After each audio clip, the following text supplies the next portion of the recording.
Today, we're going to show you the best 7 foods that you need to be eating to clean out your liver. Now, what many people don't realize about the liver is they think it's a storage place for toxins when it normally does not store toxins. It gets rid of toxins. Now, toxins are stored in the fat cells. So if you have a fatty liver, chances are you will have toxins stored in your liver. But if you don't have fat in your liver, you're not going to store toxins. Now, before I get into the foods, I want to jump right into what the liver does. Okay. So number one, it helps detoxify the body.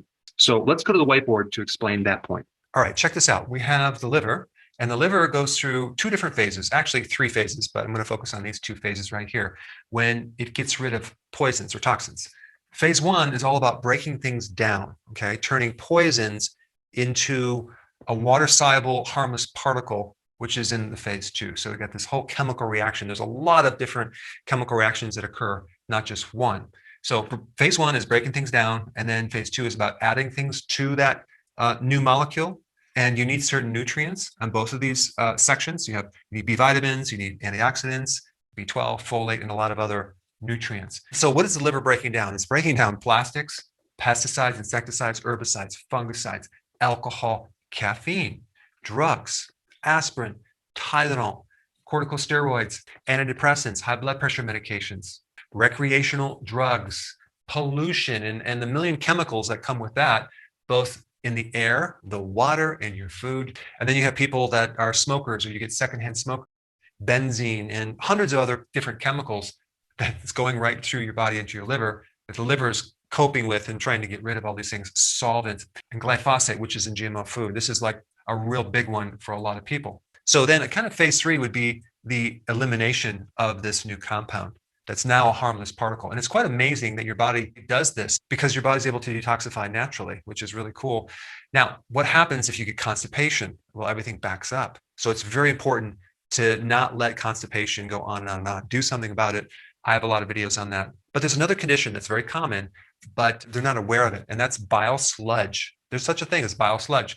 And so you have the gallbladder, and you have all these tubes that kind of drain into the gallbladder and out into the small intestine. All these different tubes can get backed up with kind of a thickened bile material. And so one way to know if you have that problem is you have pain or tension or tightness on the right side or up through here. It could be a fullness underneath your right rib cage, in which case you need to, number one, take something called TUDCA. You can look that up, as well as follow the solutions that I'm going to get into later in this video. Now, a couple other things that can mess this process up. Let's say you're missing B vitamins, you don't have the right nutrients, that can slow things down.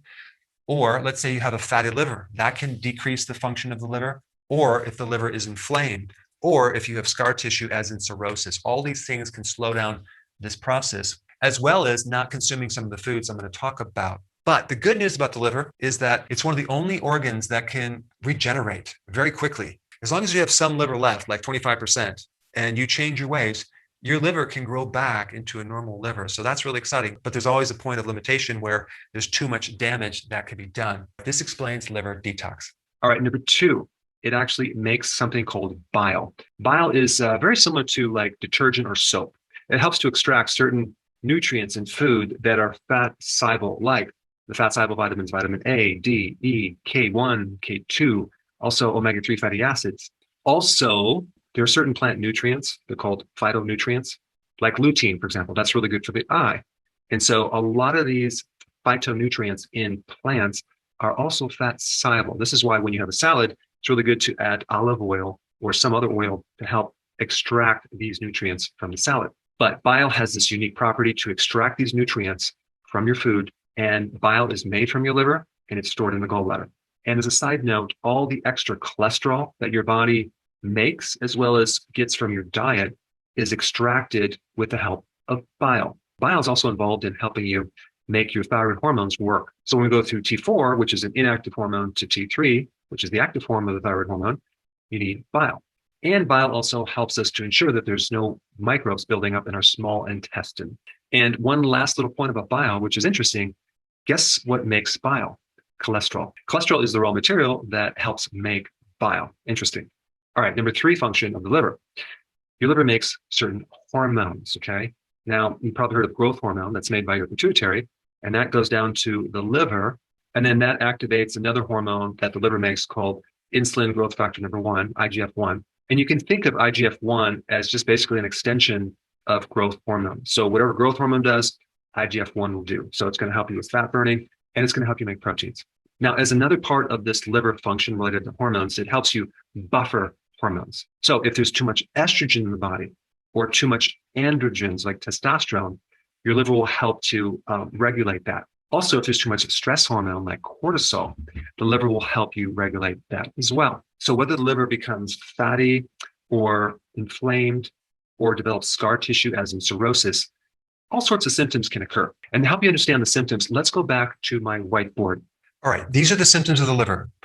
Itchiness, especially in your feet, fatigue or lethargy, belly fat because the liver is filling up with fat and it's spilling off into areas around the organs and in the organs in your abdomen, diabetes and pre-diabetes and insulin resistance, which comes before both of those things, hormonal imbalances, especially with estrogen, testosterone, which have all sorts of cascade issues from hair loss to menstrual cycle issues to menopausal problems.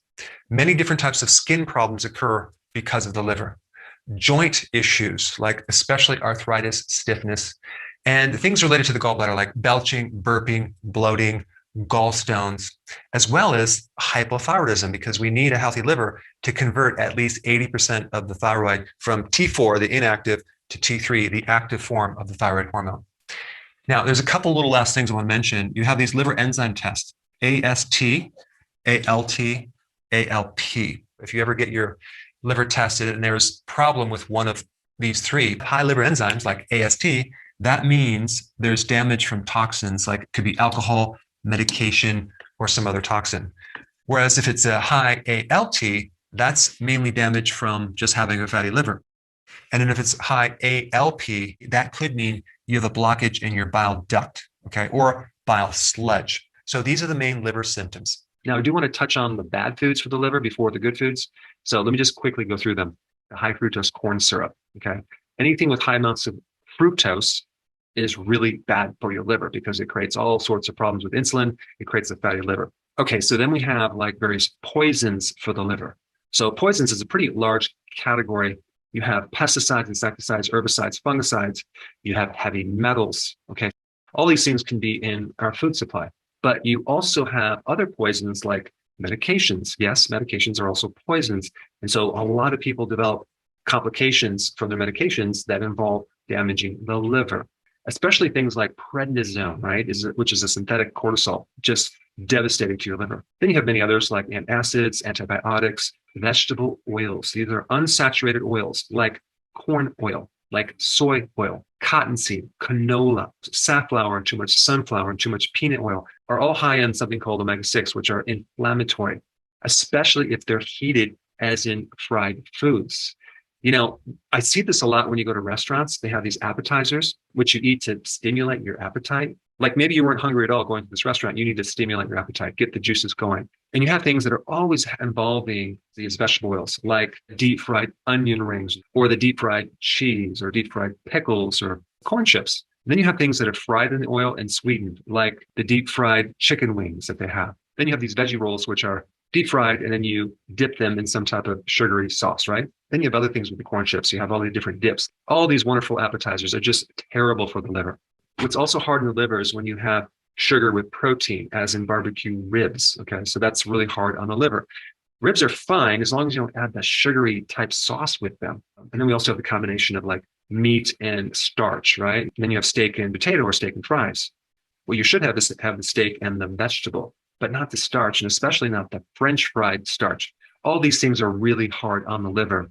The more cooked foods that you eat, the more canned foods you eat, the harder it is on the liver as well. So that means the body has to make enzymes and it kind of depletes the enzyme reserve. And so at least 50% of the time, you should be consuming some raw foods like vegetables, things like that. And of course, we have alcohol, sugar, refined foods like refined carbohydrates. Now, one point about the liver, if your liver is damaged or fatty, okay, and it's swollen, that may refer pain to the right side of your back, a little bit lower, right between the scapula and the spine. That's called the rhomboid muscle. And you'll have tightness in the back right through here. I used to have that for many, many years. I had no idea what it was. And I would go to the chiropractor and have millions of adjustments, and it never got better. Well, that's because it was my liver. Now, if the gallbladder itself is congested, not necessarily with stones, but just with sludge, that creates tightness on the right part of your right trap, right through here, that can radiate up to your neck. And you'll a lot of times get that massage for so many years without relief. Now, if the ducts, the little bile ducts between the liver and the gallbladder are kind of clogged because there's sludge or stone, that can refer pain anywhere in this area because it can back up to the liver, as well as some fullness or tightness or pain underneath the right rib cage. Okay, so I just wanted to point that out.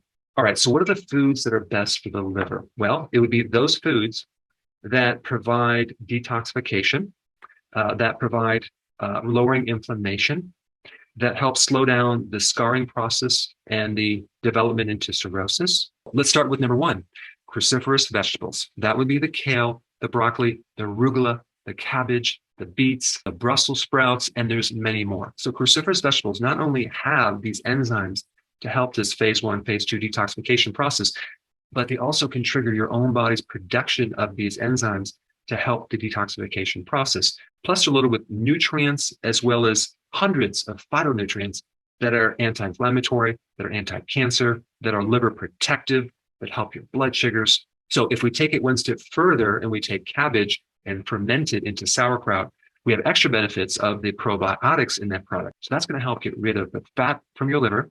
It's going to reduce the inflammation on your liver. And the fiber itself can actually feed the microbes in your colon to help make more bile, which will then help you thin your bile and allow things to travel through the liver a lot better so it doesn't back up. But sauerkraut is awesome for the liver because it's easy to digest. It also is loaded with vitamin C. I mean, I think 1 cup of like homemade sauerkraut is almost 700 milligrams of vitamin C. That's higher than anything else out there. What I've been doing recently is not just having lettuce for my salad. I'll alternate between cabbage, like in cut cabbage or coleslaw, and then other days I'll do arugula. So that will just give me extra benefits than just having the regular lettuce. And then sometimes I'll do a kale salad. Okay, kale is like just a powerhouse as far as phytonutrients. And some people steam it because sometimes it's hard to chew and digest in a salad. What you might want to try is to take organic kale raw, put it into the freezer, freeze it, take it out, and then it breaks into these little crystals that you can then put into your blender, add some blueberries with some water, blend it up, and drink your kale salad. Number two food is eggs. Now, why are eggs good for the liver? Because eggs have the highest amount of choline, and choline is one of the most powerful things to strip fat from your liver. And it does a lot of other good things too, but it will also help you regulate cholesterol. But also, as far as the detoxification process, you need a high quality protein, and eggs are at the top of the list to give you those amino acids that are necessary for detoxification.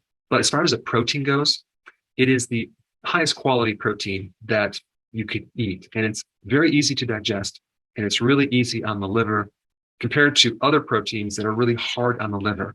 The worst protein that you can eat for the liver is the soy protein isolates. Also, whey protein is hard on the liver because these isolates are kind of a refined protein product. And anytime you eat something out of the normal complex, your body has a hard time with it. All right, number three, sprouts, specifically broccoli sprouts, but other sprouts are good too.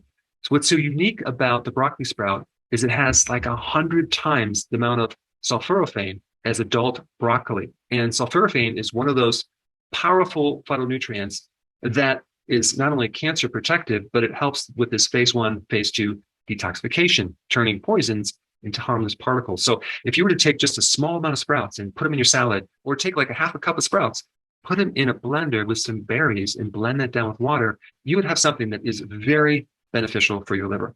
All right, number four, beets. Beets have special properties that reduce inflammation in the liver, help to mobilize the bile release from the liver. Beets are also good to reduce fat on your liver. Even though they're a little bit sweeter, they also can help your blood sugars. So you could eat your beets raw, but it's really hard to chew. So I would steam them, and you can add them with all sorts of recipes and stews, put them on your salad. It's endless.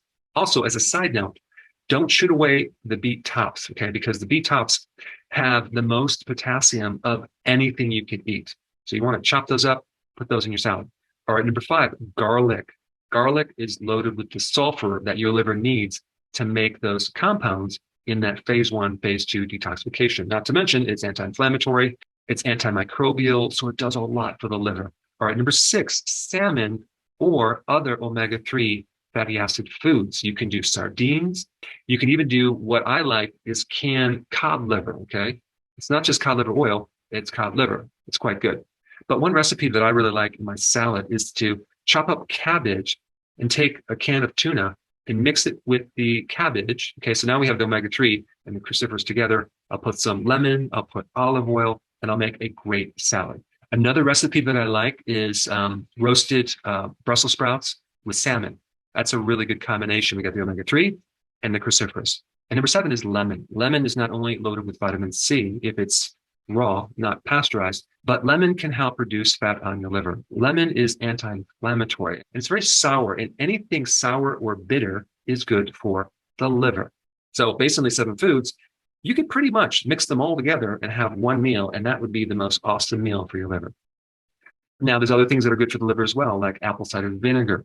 Of course, dilute it in water and drink that. Great for blood sugars, great for your liver, especially for a fatty liver. And then you have olive oil, which helps you extract fat-soluble nutrients from your salad, and it has anti-inflammatory properties. And you should really use the extra virgin olive oil in all of your salads.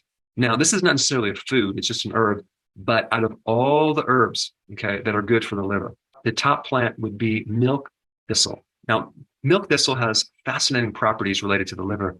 It is liver protective.